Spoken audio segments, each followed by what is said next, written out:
E aí, pessoal, dia 57. No dia 57, nós lemos Levítico 21, 22, Salmo 57 e lemos também Lucas capítulo 21.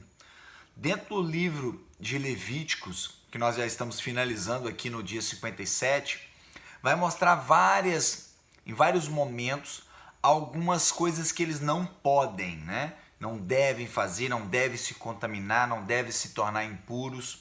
E aí aqui no capítulo 21 de Levítico, mostra, eu coloquei do verso 1 ao verso 4, mostra algumas responsabilidades dos sacerdotes. Porque percebam que todos os regulamentos, todas as leis, quando é direcionada ao povo, ela tem uma diretriz e eles vão aprendendo a sair do que eles tinham costume no Egito para o que Deus quer para eles. Entretanto, todo aquele que assume uma responsabilidade no povo de Deus, assume responsabilidades para ser exemplo, assume responsabilidades para que as pessoas possam segui-lo. E aqui, no capítulo 21, eu separei aqui: disse ainda o Senhor a Moisés, diga o seguinte aos sacerdotes, ou seja, aqueles que fazem os sacrifícios, aqueles que lideram o povo, aqueles que são a classe santa, que conversam com Deus, vamos dizer assim, que tem um contato maior com o templo, o ambiente onde está Deus, que tem mais contato com a própria escrita da palavra de Deus, que tem um contato maior com Moisés, que é o líder deles. E aí diz o seguinte: os filhos de Arão, um sacerdote não poderá tornar-se impuro por causa de alguém do seu povo que venha a morrer, a não ser por um parente próximo, como mãe ou pai, filho ou filha, irmão ou irmã virgem, dependente dele, por ainda não ter marido. Por causa dela, poderá tornar-se impuro. Não poderá tornar-se impuro e contaminar-se por causa de parentes por casamento. E aí o que Deus está querendo ensinar para esses sacerdotes? É porque precisamos entender o porquê que Deus está falando que é impuro mexer com o cadáver, impuro mexer com quem está morto. Porque entre os povos da antiguidade existiam alguns ritos, algumas práticas de crenças com o cadáver, com o morto, né? Eles faziam algumas coisas que Deus reprovava. Então Deus está tirando deles esse costume. E não dá para Deus simplesmente ser brando. De vez em quando aí, né, pode até não mexer com o cadáver e tal. Não, Deus tem que falar que é impuro, que não é santo, que vai contaminá-los, tornando aquilo algo ou santo ou impuro. Para quê? Para que eles cortem na raiz esse tipo de prática. Eles tinham práticas de cultuar até mortos e fazer algumas coisas com esses cadáveres. E aí Deus está falando, olha, isso aí é inaceitável.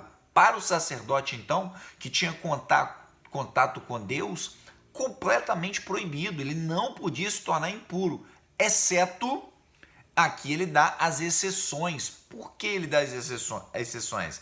Porque muitas das vezes não tem uma outra pessoa para cuidar. Então o filho pode fazer com a mãe ou com o pai, ou com a irmã que não tem marido. Por quê? Porque não teria quem providenciar o sepultamento. Lembrando que o sepultamento lá nos povos antigos não era como os nossos de hoje. A gente coloca num caixão, cava um buraco e coloca a pessoa lá dentro, ou o cadáver lá dentro. Não, existiam rituais. Existia toda uma sistemática. Então Deus está cortando isso. Só que o que fazer quando o sacerdote tem um pai ou uma mãe que precisa dele cuidar do cadáver? Aí Deus está falando, agora você pode cuidar do cadáver, mas dentro de um limite, dentro daquilo que Deus normatiza. E também no caso de uma irmã, tá bom? Então não poderá tornar-se impuro e contaminar-se por causa de parentes por casamento. Beleza, Levítico 21 isso. No Levítico 22, eu separei do verso 21 ao 22. Quando alguém trouxer um animal do gado ou do rebanho de ovelhas como oferta de comunhão para o Senhor, em cumprimento de voto ou como oferta voluntária, O animal, para ser aceitável, não poderá ter defeito nem mácula.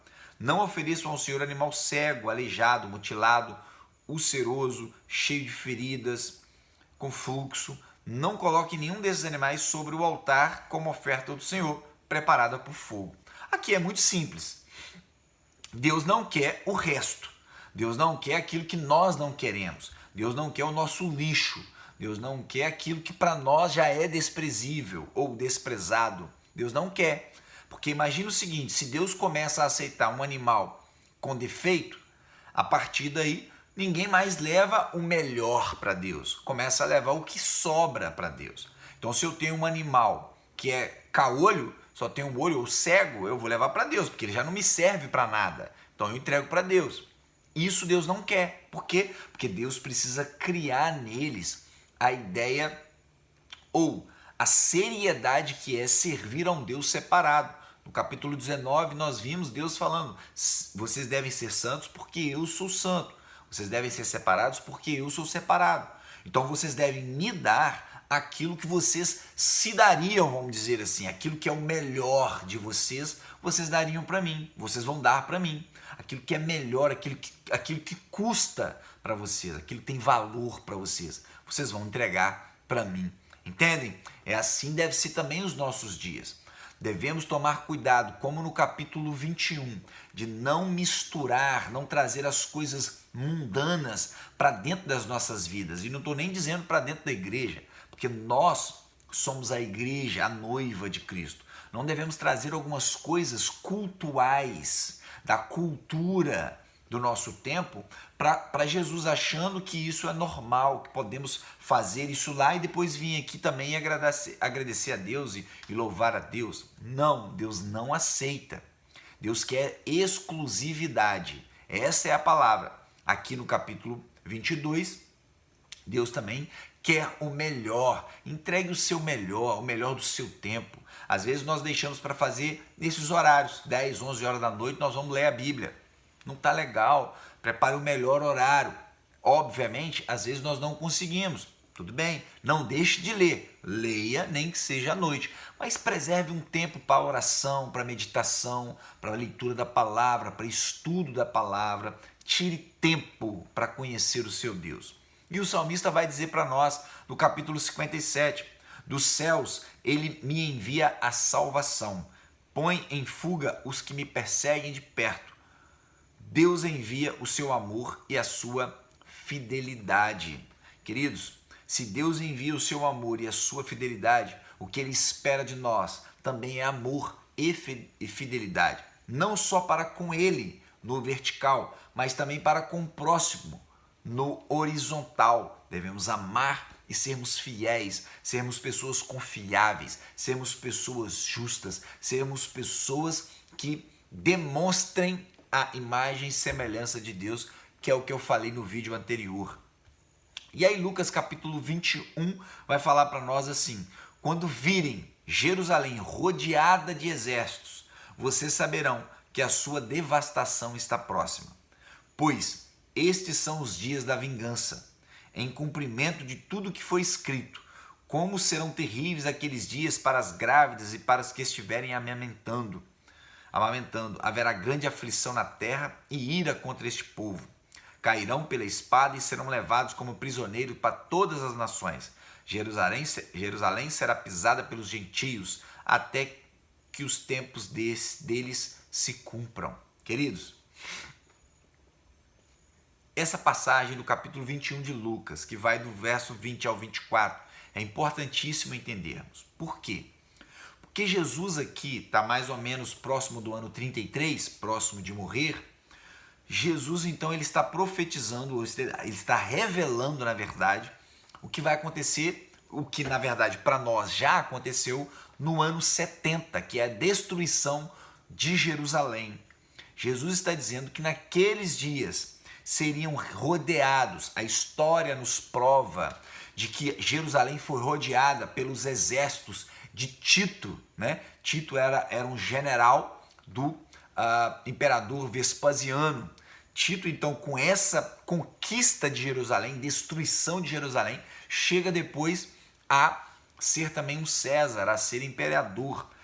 Também fala para nós aqui, pois esses dias serão de vingança. Deus estava vingando a morte de todos os profetas e principalmente do filho. Lembram da parábola da vinha que nós lemos no dia anterior, no dia 56? A vinha, enviei vários, vocês mataram todos. Aí enviei meu filho, vocês também mataram meu filho. Então vem a ira de Deus, nós falamos sobre isso, Deus iria matá-los e Deus mata essa geração. Aqueles que não morrem nessa geração vão cativos, vão ser escravos.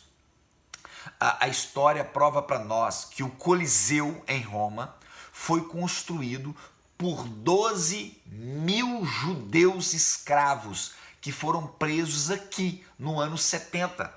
Eles trabalhavam, eles iam morrendo e iam trazendo mais escravos e mais escravos, eles iam morrendo e foram construindo. Terminou-se o Coliseu com o trabalho escravo de judeus. Aqui também Jesus fala como serão terríveis aqueles dias para as grávidas e para as que estiverem amamentando. Por quê? Há relatos históricos, inclusive Flávio Joséfo, que é o historiador da época, relata que quando os exércitos cercaram Jerusalém, eles ficaram meses cercados, cortaram água e cortaram alimento. Chegou a um ponto em que as pessoas se matavam para ter alimento, se matavam para comer. Há relatos históricos de canibalismo. As pessoas estavam comendo os outros. E, aí que vem o pior, as mães matavam os filhos ou esperavam os filhos morrerem para poder se alimentar dos filhos. Comiam a carne. Ai das que estiverem grávidas. Por quê? Porque não geraria filhos, porque elas ficariam tão mirradas, sem força, sem alimento, que morreriam na barriga. As que estivessem amamentando comeriam o próprio filho. Queridos, é apavorante isso, é apavorante. Mas Jesus, quando estava sendo julgado pelo povo, lembram? Crucifica-o, liberte-lhe Barrabás, crucifica Jesus, lembram? Pilatos falou, eu lavo as minhas mãos. O que os sacerdotes falaram e o povo falou? Que caia sobre nós o sangue deste inocente. Lembram disso? Pois o juízo chegou para eles no ano 70. Queridos, Gálatas 6:7, de Deus não se zomba. Um dia virá a vingança do Deus Todo-Poderoso. E todo aquele que não for filho é inimigo de Deus. Todos os que não são filhos de Deus são inimigos de Deus. Fique com Deus, meditem sobre essa palavra e lembrem-se, de Deus não se zomba.